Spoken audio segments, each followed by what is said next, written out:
Okay, so tonight I want to talk about some of the changes I made and some of the changes that I still need to make this sim better.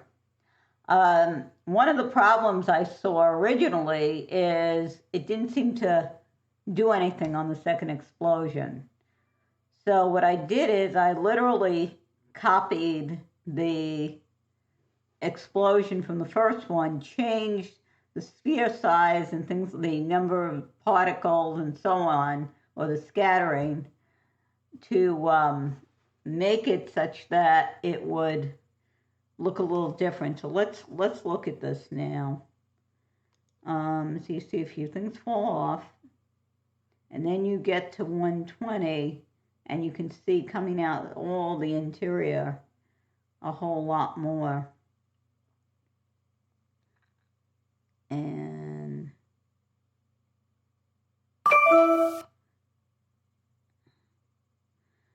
so, and I may tweak the balance of this. I think I may want perhaps fewer initially and then more late in the second one.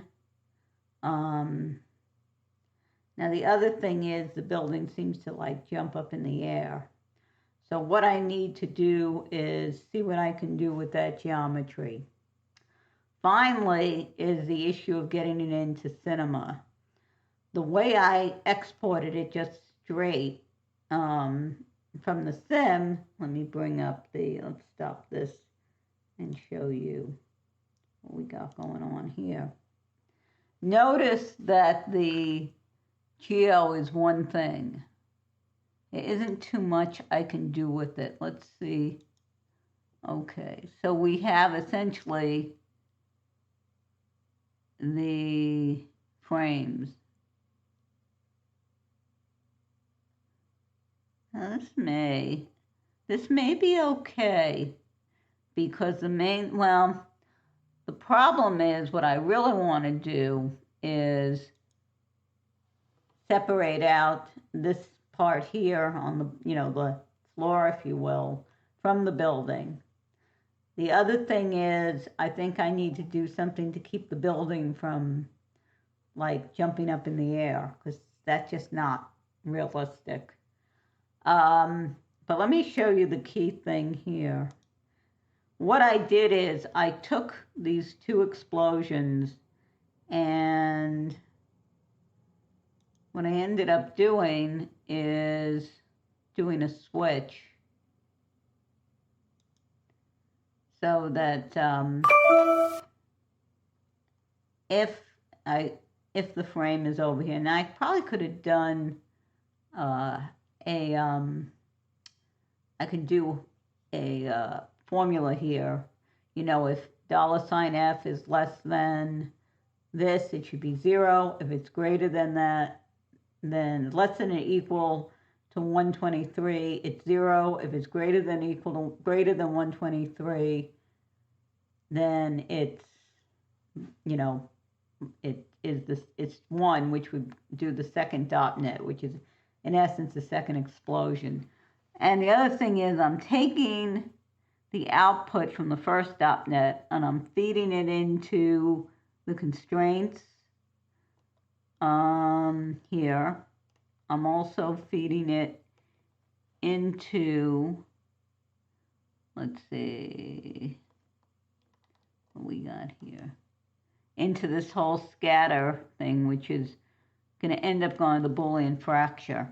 Now, one thing to be aware of, when you do that, it cannot be in the geometry, the path geometry for this operation. So what I end up having to do is unpack actually 3 times because there is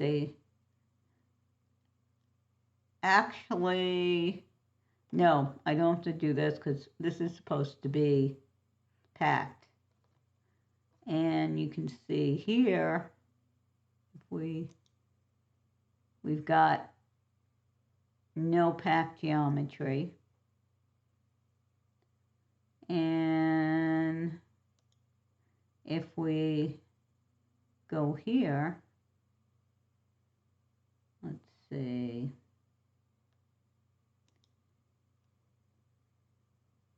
We should have the packed geometry here. Yeah, right up here.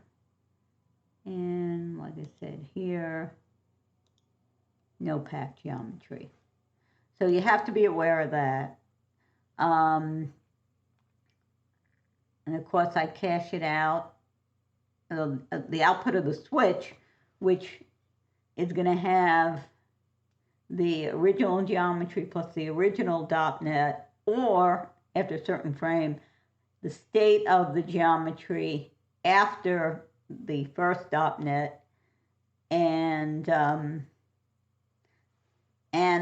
.NET, and that result of that switch will be cached out and eventually create the Olympic that we saw. So let's again see what we've done. So again, what I did is I wanted 2 separate explosions. So I literally, made 2 separate explosions and had the .NET for one feed into the .NET for the other.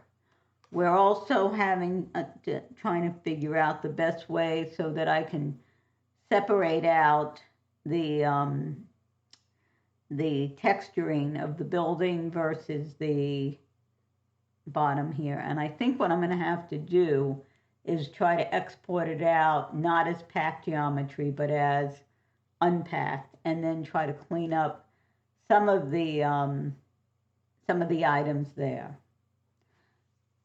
And at that point, we should have a better explosion. The other thing I might experiment with as well is maybe try a different type of explosion for the second explosion. That may be another thing. There's something called a material fracture. Look into that. And when I have that all right, then I should be able to apply what I've learned doing this one, and have multiple buildings go off as I see fit.